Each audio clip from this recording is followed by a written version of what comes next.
Everybody. Here is a quick tutorial on how to make a Google form, a quiz that will actually mark the quiz for you and give students feedback if you so choose to set that up.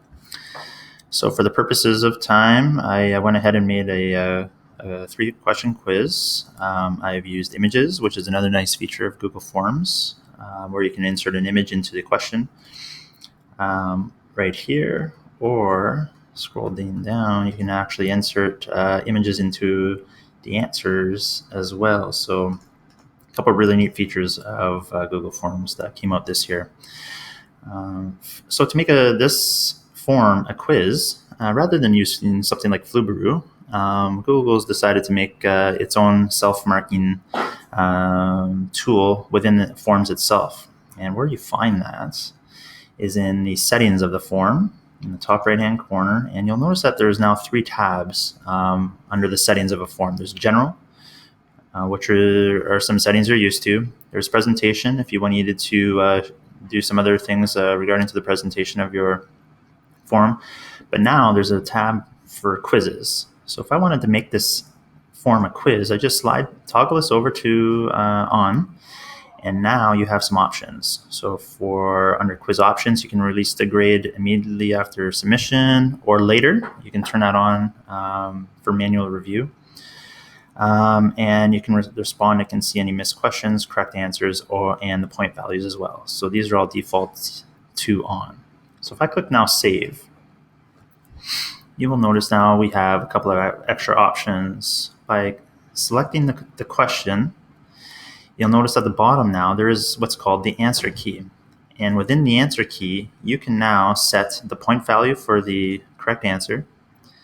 And you can also select the correct answer as well. You can actually select more than one correct answer if that is the type of quiz that you're offering. So there's my first answer. Choosing the second question, I can go down again, answer key. I can make this one out of 2 if I want to.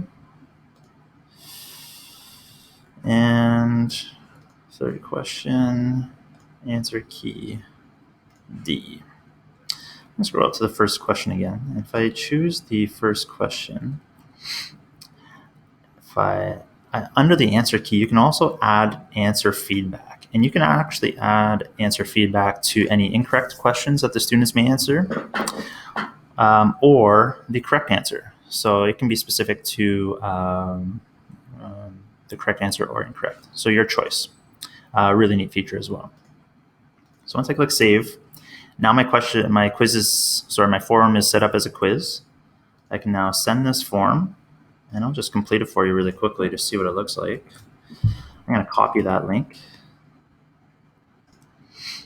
I'm going to then open a new tab, paste that form in. Now as the end user, I can now choose. I'll choose the right answer, maybe. Wrong answer.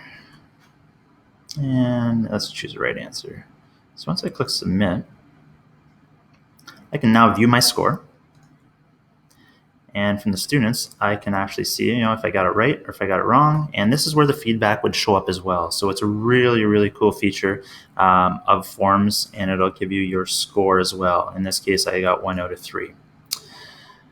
If I jump back to the form itself, I can actually go back into my responses, and then you'll notice that you have some options here. You can see insights into the form. So whether you wanted to see average, the median, or the range, and then question-specific answer details to each of those questions. So there is how to make a Google form a quiz.